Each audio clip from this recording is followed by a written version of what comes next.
Hi everyone, this is Ben from the Mustaches and Coffee podcast. Hey, I wanted to make a short little clip for us today on how to make espresso. This is the tips and tricks I've learned, so hopefully this can help you with your espresso game. Alright, so first things first is we're going to turn on the espresso machine, waiting for it to warm up. In the meantime, we're going to grind some beans. We're going to weigh them out. And I'm going with the Trader Joe. It's cheap and it tastes pretty good.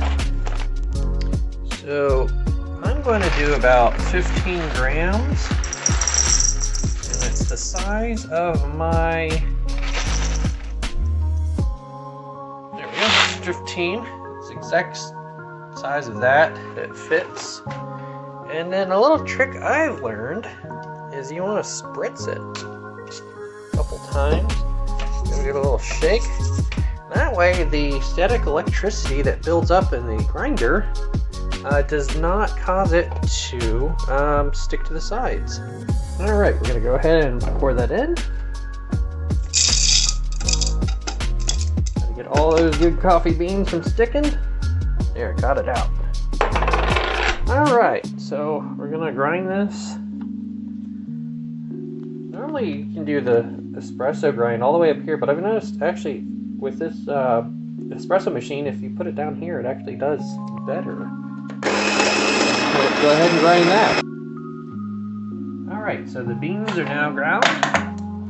Got 15 grams in here. Go ahead and make some espresso. So yeah, definitely clean these out beforehand. Right before you get that, because you will get some buildup of coffee grinds, and nobody wants bitter tasting coffee grinds in their espresso. So just make sure that's all clean out. Alright, that's pretty clean. Now, take your dosing collar, make sure that it doesn't go flying out everywhere, and go ahead and put that in there.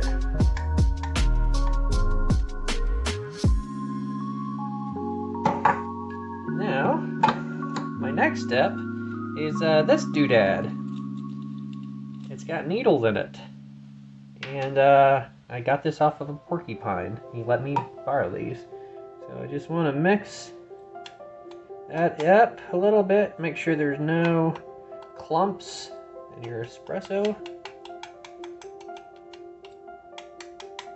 Okay, that's pretty good. Now you can put this back together, and I prefer doing this over a little towel. That way if you happen to spill any, they won't go flying everywhere. Make the countertop dirty. So now go ahead and we're going to tamp it down. One good tamp. Bada bing, bada boom. Alright, another tip is run a little water through this just to get any loose particles of coffee grinds in there. I'm going to go ahead and touch that and get my cups, and we'll do a double shot. It'll be about 1 ounce.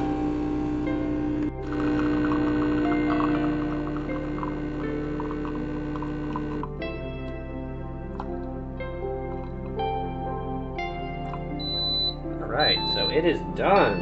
So I'm going to set this aside for a minute and let it calm down. See, it's pretty good. It just needs to, kind of like rest for a second so it can get darker in color. Alright, so as you see, the espresso is nice, tastes well. Now we're going to go ahead and steam some milk. So today I'm actually going to make a mocha. The trick I do is I will actually get a packet of hot chocolate and I will pour it inside a cup. So I went ahead and poured the hot chocolate mix in there, a little water in there. We're just going to stir it up. And yes, it has little mini marshmallows in it. It just makes the mocha experience a little bit more fun. Alright, nice and mixed in there. Ready for the espresso. Or the espresso and the milk. I'm using almond milk today. I'm going to use about 6 ounces in this cup. It's a stainless steel cup that has the measurements on the inside. And a trick I learned is with this wand is you want to go ahead and let's turn it on all the way and get some of that water out. That way you don't get extra water in there. And you want to hold this at an angle as you are steaming. Alright, I'm going to see if I can do this one-handed. So I'm going to go ahead and turn this bad boy up all the way. You want to kind of angle it. It's going to scream for a second. That way you get it to go in circles, and then right about there. The key is, once you get it hot and you can't hold it anymore, that's normally when I stop.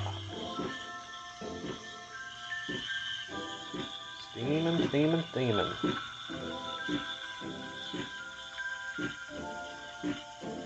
Alright, so we have everything ready. We got hot almond milk and the espresso. So we're going to go ahead and pour the espresso in. 2 shots. And I tried to do some art, but the thing is with almond milk, it doesn't have the fat in it, so you can't really do much almond milk art or latte art.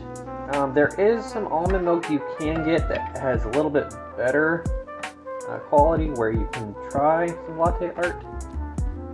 So I just normally go with this pattern. I have no idea what it is, but comment and tell us what you think this sort of art is. That's how you make a mocha. Like I always say, I need espresso for the depresso. Take care, everyone.